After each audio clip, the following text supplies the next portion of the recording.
Hello everyone, আসসালামু আলাইকুম। আমি হ্যাভেন লাইফস্টাইল থেকে হ্যাভেন আরেকটি নিউ ভিডিও দেখার জন্য আপনাদেরকে আমন্ত্রণ জানাচ্ছি। আশা করছি আল্লাহর শেষ রহমতে আপনারা খুবই ভালো আছেন। আলহামদুলিল্লাহ, আমরাও ভালো আছি। তো ওই দিন তো বাজার গুছিয়েছিলাম, তো আজকে যে রিফিলের কাজগুলো সেগুলো করে নিচ্ছি। বাজার গুছিয়ে একসাথে রিফিলটা করতে পারলাম না। তো এই যে দেখেন 2টা পপকর্ন আনা হয়েছে, আর এদিকে গুঁড়া দুধটা, এটা কিন্তু 1 কেজি দুধের একটা প্যাকেট, আমি 2টা জারে ঢেলে নিয়েছি। আর এদিকে দেখেন এখানে আম আনা হচ্ছে, আমটাও একটা বলে আমি ঢেলে নিচ্ছি। এটা কিন্তু আমরুপালি আম ছিল। ভিডিওটা কিন্তু আমি রাত্রে থেকে শুরু করেছি, তো একেবারে রাত্রে থেকে পরের দিন রাত পর্যন্ত ব্যস্তময় একটা ব্লগ ভিডিও আপনাদের সাথে শেয়ার করতে যাচ্ছি। তো চলেন আপনাদের নিয়েই কাজ শুরু করে দিই। তো রাত্রেবেলা কিছু রিফিল কাজ দিয়েই শুরু করে দিলাম। আবার চলে এসেছি ওইগুলো সুন্দর করে জায়গায় গুছিয়ে। এখানে আমি ডাল ঢেলে নিচ্ছি, আর এদিকে 5 কেজি আটা জারে রেখে দিচ্ছি। তো এই যে জার থেকেই কিন্তু প্যাকেট সহ যে খালা বাসায় রুটি বানায় উনি কিন্তু এভাবেই করেন, মুখটা কেটে জারের মধ্যে পলিথিনটা রেখে আটা বের করেন। আর এদিকে ডালটা আমি উপরের এই সেলফে রাখছি, আর ওইদিকে কিছু জিনিস ছিল টুকটাক যা রিফিল করেছি সবগুলাই কিন্তু রেখে দিচ্ছি। এটা হচ্ছে আমার ঝুড়িটা, যেটার মধ্যে আমি রসুন রাখি। তো আবার 1 কেজি রসুন আনা হয়েছে, তো রসুনগুলোও রেখে দিয়েছি। অলরেডি আমার ভিডিওটা যারা দেখা শুরু করেছেন, প্লিজ একটা লাইক দিয়ে ভিডিওটি কন্টিনিউ করবেন।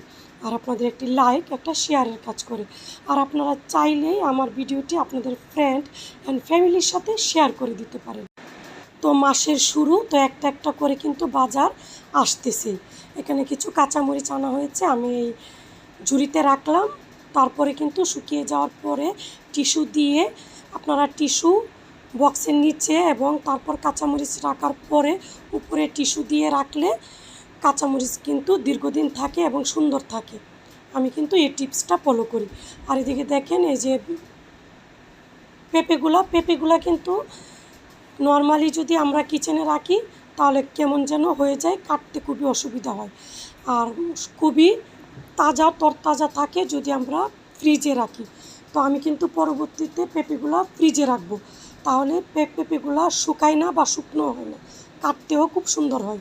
তো এই টিপসটাও কিন্তু আপনারা নিতে পারেন। আর এদিকে চালের বস্তা আনা হয়েছে, সেটাও কিন্তু পুরা একটা ড্রামে চালটা সুন্দর করে রাখতে হবে। তো চালটা কিন্তু আমি কিন্তু ডাকনাওয়ালা যে বড় বালতিগুলো সেগুলাতে রাখি। তো চালটাও পরবর্তীতে রাখা হয়েছে। আর এটা হচ্ছে পরের দিন শুক্রবারে দুপুরের একটা ভিডিওতে আবার চলে এসেছি দুপুরের কাজে। তো এখানে 2টা সোনালী মুরগি নেওয়া হয়েছে, আর বেশ কিছু আলু দিয়ে রাঁধুনির বিরিয়ানি মশলা দিলাম, একটু মরিচের গুঁড়া, গরুর মাংসের মশলা, লবণ, তারপরে আদা, রসুন, পেঁয়াজ, একটু জিরা গুঁড়া। তার সাথে কিন্তু এখন আমি বাদাম, কিচমিচ এবং টক দই একসাথে ব্লেন্ড করে নেব। তো এখন কিন্তু কিছুক্ষণ আমি সুন্দর করে মাংসটাকে কষাবো। তো এই যে গরুর মাংসের মশলাটা কিন্তু আমি এখন দিচ্ছি। তো মশলাটা দিয়ে অনেকক্ষণ নাড়াচাড়া করবো। আর এদিকে কচুরমুখী কাটা হয়েছে, আর এদিকে আনা হয়েছে শেরপুঁটি মাছ। তো শেরপুঁটি মাছটা কিন্তু খেতে খুবই মজাদার হয়েছিল। আর এদিকে মুরগির গিলা কলিজা রান্না হয়েছিল, সেটাও আমি গরম করে নিয়েছি। তো এইদিকে দেখেন আমি তেল দিয়েই কচুরমুখীটা আগে ঢেলে দিয়েছি, তারপরে কিন্তু আমি মশলা দিয়েছি। মশলা কষিয়ে কিন্তু আমি রান্না করি নাই, এভাবে রান্না করলে আর মশলা কষিয়ে রান্না করলে মজাটা কিন্তু একরকমই হয়। তো আমি আগে দিয়ে জিরা গুঁড়া, মরিচের গুঁড়া, ধনিয়া গুঁড়া, হলুদ গুঁড়া, লবণ দিয়ে আমি কিন্তু তেলের উপর অনেকক্ষণ সবজিটা কষাবো, তাহলেই কিন্তু সবজির আসল মজাটা বের হয়ে আসে।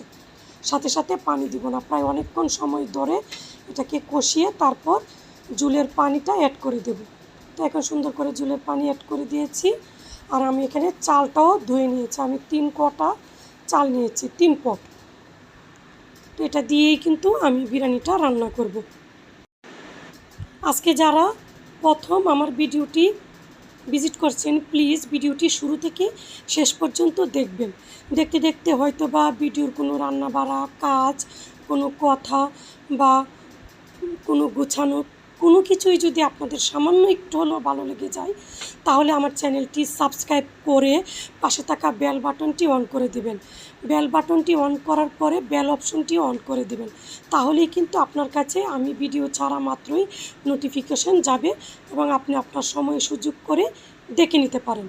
অলরেডি যারা আমার চ্যানেলটি লাইক, শেয়ার এবং সাবস্ক্রাইব করেছেন সে আপু ভাইয়াদের জানাই অসংখ্য অসংখ্য ধন্যবাদ। তো এখানে দেখেন আমি কিন্তু বাটার দিয়ে দিচ্ছি। তো কিছুদিন যাবতই আমি কিন্তু কাচ্চি, বিরিয়ানি, খিচুড়ি এগুলাতে বাটারটা দিচ্ছি। এটা অবশ্য আমার বুদ্ধি না, আমার ছেলে এই বুদ্ধিটা দিয়েছে। তো এখানে বাটারের সাথে আমি কিন্তু ঘিও দিব, আর এদিকে আমি সস দিয়ে দিচ্ছি। এখন অবশ্য আপনারা চিন্তা করতে পারেন যে গুঁড়া দুধটা আমি গুলিয়ে কেন দেই নাই, আমি এভাবে গুঁড়া দুধটা দিয়ে দিয়েছি। গুঁড়া দুধ দিলাম, বাটার দিলাম, সস দিলাম, এখন কিশমিশ দিয়েছি, কাঁচামরিচ দিয়েছি, কেওড়া জল দিব এবং যা যা ছিল ঘি সব কিছু দিয়ে বিরিয়ানিটা রান্না শেষ।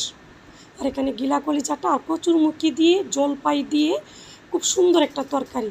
এই তরকারিটা আমার কাছে তো খুবই মজার এবং খুবই পছন্দের। আর এদিকে দেখেন দুইটা মাছও ভেজে নিচ্ছি। এটা হচ্ছে শেরপুঁটি মাছ। মাছটা খেতে কিন্তু খুবই দুর্দান্ত হয়েছিল।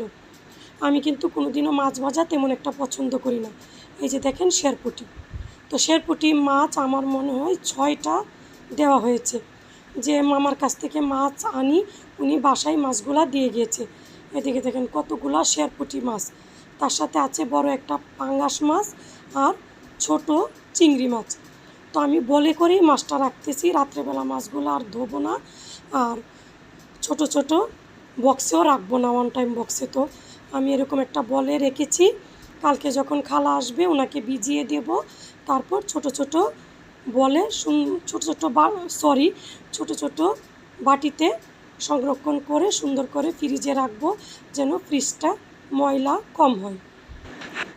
তো মাছ রিফিল করে রান্না শেষ করে আরও কিছু গতকালকে রাতে দেখেন কিভাবে কি পরিমাণ রিফিল করতেছি। তো একটা মাসিক বাজার করার পর যে যা শুকনা বাজার থাকে, খাবার থাকে, লিকুইড জাতীয় আইটেম থাকে, সেগুলো কিন্তু প্রতিটা জারে, কন্টেনারে, সেলফে, আলমারিতে আমরা অনেক জায়গায় গুছিয়ে রাখি। তো এদিকে দেখেন এই যে চানাচুরটা, রসুনের চানাচুর, এটা অনেক ঝাল। আর এই চানাচুরটা আমার ছেলে বেশি পছন্দ করে। আমার কাছে কিন্তু এই চানাচুরটা এক ধরনের মানে সরিষা তেলের একটা প্রচণ্ড ঝাঁজ এবং একটা জাল লাগে। তো আমি এরকম মানে একবারই খেতে পারি না, কিন্তু আমার ছেলে কিন্তু প্রায় শেষ করে ফেলেছে 1 কেজি চানাচুর, সে খুবই পছন্দ করে। আর এদিকে বিস্কুটগুলো রাখবো। তো বিস্কুটও 3-4টা আইটেম এনেছি, 2-3টা আইটেম কিন্তু আমি জারে রাখবো আর বাকিগুলো বড় কন্টেনারে রাখবো। তো টোস্ট বিস্কিটগুলো কিন্তু অনেক বড় প্যাকেট হয়, তো ছোট ছোট এরকম প্লাস্টিকের কন্টেনার বা কাচের বয়মে এগুলা রাখা যায় না। তো 2টা বড় কন্টেনারও রেখে দিয়েছি। তো আমার 1 কেজি চানাচুর রিফিল শেষ। তার সাথে আমি কিন্তু এটা নিশ্চয়ই ডাবলি বুট মনে হয় আমার, আমি ঠিক বুঝতেছি না এই বুটটার নাম কি। সে বুটটাও কিন্তু খুবই মজাদার ছিল, আমার ছেলে বলেছে। তো আগামীবার গেলে কিন্তু আমি 2 কেজি এই বুটটা আনবো, যেহেতু নামটা শিওর না তো কিন্তু বলতে পারতেছি না। আর এদিকে কয়েক ধরনের বিস্কিট এনেছি। এই বিস্কিটটা কিন্তু মিষ্টি, চিনি দেওয়া যে টোস্টগুলো সেগুলো। তো এটা আমি এই জারটাতে রাখতেছি, চিনি টোস্টটা। আর তার সাথে যে আরেকটা টোস্ট এনেছি ওইটাও একটু মিষ্টি, কিন্তু মিষ্টিটা একটু কম। তো ওই টোস্টটা আমি আরেকটা জারে রাখতেছি। তো এরকম করে কন্টিনিউ করতেছি, মানে আজকে সারাটা দিন খুবই ব্যস্ততার মধ্য দিয়েই পার করেছি। এবং এখন যখন ভয়েস দিতেছি তার আগে পুরাটা টিভি ক্যাবিনেটের শোপিস নামিয়ে সেটা মুছেছি, তার সাথে অ্যাকুয়ারিয়ামটাও মুছেছি। প্রচণ্ড বৃষ্টিও ছিল আজকে, কয়েকদিন যাবতীয় বৃষ্টি, আপনারা তো জানেনই আমাদের দেশের খুবই খারাপ অবস্থা, অনেকই জায়গায় প্রচণ্ড বন্যা হচ্ছে, মানুষ অনেক কষ্টে আছে। সে তো অনেক কষ্টের মধ্যে আমরাও পার করতেছি এবং ওনারা তো বেশি কষ্ট করতেছে। তো চাইবো মহান আল্লাহ তাআলা যেন খুবই তাড়াতাড়ি এই বন্যা, এই বৃষ্টি যে দুর্যোগে আমরা পড়েছি সেটা থেকে আমাদের জন্য উনি খুব তাড়াতাড়ি বের করে নিয়ে আসে এবং সব কিছু যেন ঠিক হয়ে যায় আগের মতো। বৃষ্টির জন্য পরীক্ষা সব কিছুই ঝামেলা হচ্ছে এবং জীবনযাত্রাও কিন্তু ব্যাঘাত ঘটতেছে সবারই, আমাদের মতো। তো প্লিজ আপনারা আমার ভিডিওটা যারা দেখবেন, প্লিজ আমার ভিডিওটা টেনে দেখবেন না, আমার ভিডিওটা ফুল টাইম ওয়াচ করবেন। আর এই যে দেখেন, এখানে কিন্তু আমি আবার রিফিল কাজ অর্ধেক করে মানে রেখে আবার চলে এসেছি কাপড়টা ধুইতে। তো যেহেতু বৃষ্টি, কাপড় ধোয়ার পরে শুকাতেও কিন্তু অনেক সময় লাগে, যেহেতু ফ্যানের বাতাসে শুকাবো, তো মনে হলো যে কিছুটা রিফিল বাদ দিয়ে তাড়াতাড়ি চলে যাই, গিয়ে কাপড়টা দিয়ে আসি। তো কাপড়টাও দিয়ে দিলাম এদিক দিয়ে, তো ওয়াশিং মেশিনে কাপড়টাও ধোয়া হয়ে যাবে। কাপড়টা ধোয়ার পরে কাপড়গুলো নেড়ে আমরা কিন্তু রাত্রের খাবারটা খেয়ে নিয়েছি। তারপর কিছুক্ষণ রেস্টের পরে আবার উঠতে হবে খেলা দেখতে, যেহেতু রাত্রে খেলা ছিল। আর এদিকে আমার ছেলের পাস্তাটাও আমি কোনো কন্টেনারে বা জারে এখনও রাখতে পারিনি। পাস্তাটা তো সবসময় আমার ছেলে খায়, তো এটা সামনে রাখা উচিত। তার সাথে বারবিকিউ, চানাচুর আর কিছু আমও দেখে নিচ্ছিলাম, খেলার সময় কয়েকটা আমও কেটে দিব। তো আমগুলো দেখতেছিলাম কোনগুলো বেশি পেকেছে। তো এই যে দেখেন, ব্রাজিলের খেলা শুরু হয়েছে, তার সাথে আমি সুন্দর একটা ফার্নিচার কিনেছি, সেটাও মনে টিভির সাথে আপনারা দেখতে পারতেছেন। পরবর্তী ব্লকে এই ফার্নিচার সাজিয়ে আপনাদের কিন্তু আমি শেয়ার করব। ফার্নিচারটা খুবই কিউট। আর এদিকে আইসক্রিম, চিপস, মিষ্টি আর নাড়ু, নারিকেলের নাড়ু আর একটা ডাবলি বুট, সব কিছু নিয়ে আমরা সাজিয়ে খেলা দেখতে বসে গেছি। তো দেখেন, আপনাদের ভাইয়া কিন্তু আজকে আইসক্রিম খাওয়া শুরু করে দিয়েছে। আর এই সবগুলা খাবারই খেতে খেতে আমরা খেলাগুলো দেখব। ভিডিওর শুরু থেকে শেষ পর্যন্ত আমার কথায় যদি কোনো ভুল ত্রুটি হয়ে থাকে, প্লিজ আপনারা ক্ষমা সুন্দর দৃষ্টিতে দেখবেন। আপনাদের দীর্ঘায়ু এবং সুস্বাস্থ্য কামনা করে নতুন আরেকটা ব্লগ ভিডিও দেখার আমন্ত্রণ জানিয়ে আজকের ভিডিও থেকে এখানেই বিদায় নিচ্ছি। আল্লাহ হাফেজ, আসসালামু আলাইকুম।